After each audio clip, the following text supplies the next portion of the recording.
मित्रांनो नमस्कार. आजच्या भागामध्ये आता इकडं राणीच्या आईला जी मालती आहे ती खूप त्रास देत असते आणि म्हणत असते की तुमच्यामुळे माझ्या मुलावरती ही वेळ आली आहे. तुमच्या मागच तो पळतो कायम, कारण की तुम्ही कुणी हरवतं, तुमचं दुखतं, काही होतं, माझ्या मुलालाच पळावं लागतं सारखं, असं म्हणते. तर आता लगेच मालती च्या ती पाया पडते. राणीची आई म्हणते की माफ करा, आता इथून पुढे आम्ही अशी चूक करणार नाही, असं म्हणते. आणि आता लगेच जी मालती आहे ती खूप रागावलेली असते. आणि आता इकडं इंद्र आणि राणी पण शोधत असतात बुवांना. पण राणी तिथे उभा असते आणि राणीला ती बुवा सापडत नाही. ती म्हणते की आता मी काय करू, कुठं शोधू बुवांना. आणि ती बुवांच्या मित्रांना त्यांना फोन करून विचारते, पण ते म्हणतात की नाही, बुवा आमच्याकडे आलेले नाहीये. तर मग आता राणी म्हणते की मी बुवांना कुठं शोधणार आहे, मला तर काहीच सुचत नाहीये कुठं शोधावं, असं म्हणते. आणि आता लगेच इकडं लगेच जी राणी आहे ती राणी म्हणत असते की आता काय करू. तेवढ्यात इंद्राच्या मनामध्ये विचार चालू असतो. इंद्र मनातल्या मनात म्हणत असतो की खरंच बुवा, असं कसं होऊ शकतं हो बुवा, असं कसं काय झालं बुवा, की हे सगळं माझ्याशी असं का घडत आहे, असं तो म्हणतो राणी मला समजून घे ना गं माझ्या मनातल्या काही भावना.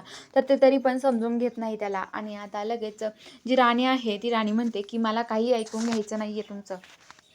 तर आता जी राणी आहे तिथून आता लगेच तिथून जाते. तर आता राणी म्हणत असते की नाही नाही.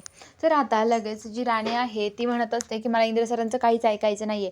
अंधार होतो, एक अंधारामध्ये राणी एकटी जाता बुवांना शोधायसाठी निघते. ती कुणाचंच काही ऐकत नाही. इंद्र म्हणतो राणी थांब, आपण दोघे जाऊयात शोधायला. पण राणी त्याचं काही ऐकत नाही आणि राणी एकटीच शोधायला निघते. आता राणी शोधायला निघालेली असते.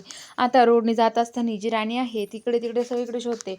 तिला बुवा कुठे सापडत नाही. इंद्र हतबल होऊन तिथे बसतो आणि तो पण आता घरी जायला निघतो. राणी आता घरी येणार नसती. इंद्र घरी येऊन आवरत असतो. तेवढ्यात राणी तिथे येते आणि इंद्र विचारतो काय गं राणी, शोधलंस का बुवांना, सापडले की नाही बुवा. तर आता राणी इंद्राला म्हणते की इंद्र सर माझा नाईलाज आहे, त्यामुळे मी इथे राहते, नाहीतर मी राहणार पण नाही या घरामध्ये. अहो तुम्हीच कुठेतरी बुवांना गायब केले, मला तर असंच वाटतं आहे, असं राणी बोलते.